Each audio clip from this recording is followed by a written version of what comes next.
But first to some new revelations at the Wuhan Institute of Virology, the highly secret top-level biocontainment facility at the centre of a global probe into the origins of the coronavirus outbreak.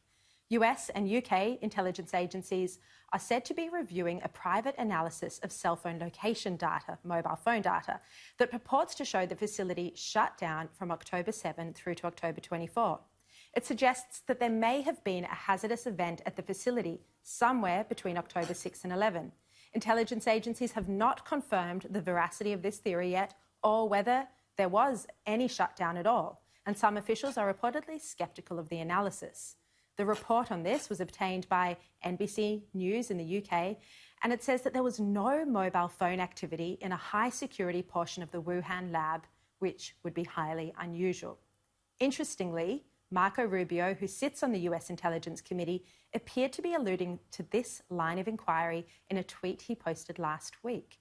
He said it would be interesting if someone analysed commercial telemetry data at and near the Wuhan lab from October to December 2019.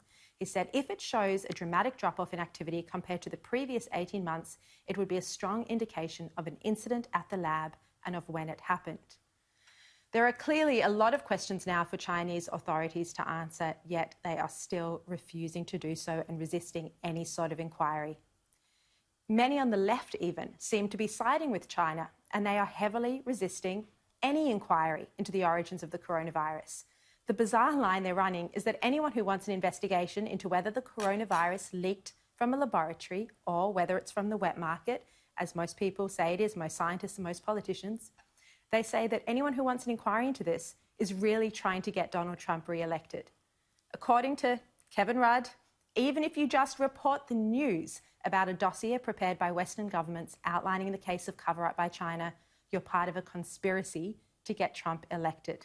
I think it's clear that it's Kevin Rudd who's the one running conspiracy theories here.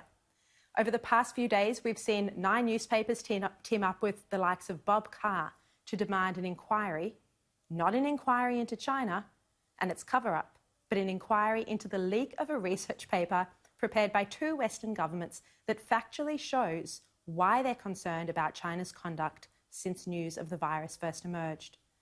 The left have actually lost the plot on this. Who needs to be held account here? Is it Western governments for preparing a document that includes factual information about China's cover-up?